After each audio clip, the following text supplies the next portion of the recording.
یہ کسی نے پوچھا کہ یہ آفر تھا کہ بعض اوقات کوئی ہم سے کہتا ہے یار فلاں کے لیے دعا کر دینا بیمار ہے، یا نام لے دیتا ہے یار زید کے لیے دعا کرنا زید بیمار ہے، تو ہم دعا کر دیتے ہیں اللہ تعالیٰ فلاں کو شفا دے دے، زید کو شفا دے دے۔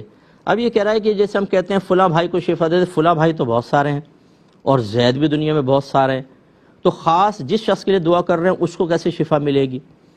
تو یہ بہرحال لوگ کویسچن کر دیتے ہیں، ہم شامل کر لیتے ہیں تاکہ بھولے بھالے ذہن بھی کچھ سیکھ جائیں۔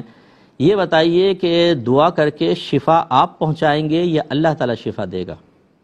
جواب ہے کہ اللہ تعالیٰ دے گا۔ تو اللہ تبارک و تعالیٰ کے لیے کیا مشکل ہے؟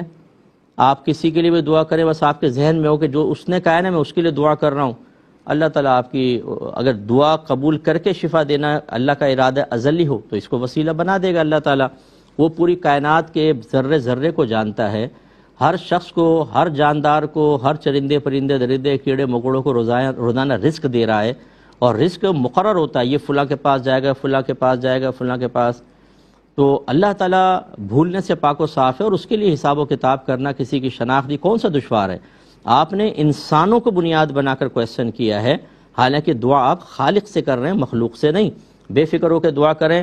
آپ یہ کہہ سکتے ہیں کہ اللہ تعالیٰ کہیں بھی نہیں نا، آپ کہیں اللہ تعالیٰ شفا دے دے بس، لیکن دل میں ہو کہ اس کو میں کہہ رہا ہوں جس کے لیے دعا کے لیے کہا ہے، بس اتنا ہی کافی ہے، اللہ تو دلوں کا حال جانتا ہے۔ اس سے ہماری وہ بہنیں بھی ذرا درس حاصل کریں جو کہتی ہیں مفتی صاحب نام لے کے دعا کر دیجیے گا۔ کیوں؟ سوال یہ کیوں؟ کیا اللہ تعالیٰ ماذ اللہ ثم ماذ اللہ آپ کے ذہن میں یہ ہے کہ اگر ہم نے نام نہیں لیا، ہم نے کہا اللہ تعالیٰ ایک خاتون کو شفا دے دے، تو اللہ کو بھی پتہ نہیں چلے گا وہ خاتون کون سی ہیں؟ کیوں کہتے ہیں ہم یہ؟ صرف اپنے اطمینان قلب کے لیے، اور اس کے پیچھے ایک عقیدے کا ضعف، ایک کمزوری، ایک ویکنس موجود ہے کہ ہم یہ سمجھتے ہیں کہ ایسا نہ ہو معاملہ گڈ مڈ ہو جائے اور ماذ اللہ ثم ماذ اللہ اللہ تعالیٰ کو بھی پتہ نہ چلے، کسی اور کو شفا دے دے۔ یہ خیال ہے آپ کا یا اسی طرح کا ہے؟ بہرحال تو یہ صحیح نہیں ہوتا ہے، اللہ تعالیٰ جانتا ہے۔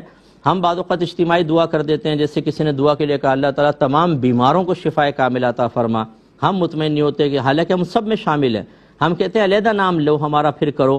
تو اس سے کیا نتیجہ نکلتا ہے کہ ہمارے ذہن میں شاید یہ چیز موجود ہے کہ جب تک نام نہ لیا جائے اللہ تعالیٰ خاص ہمیں شفا نہیں دے گا، وہ تو سب میں شامل کر دیا، حالانکہ ایسا ہرگز نہیں ہے۔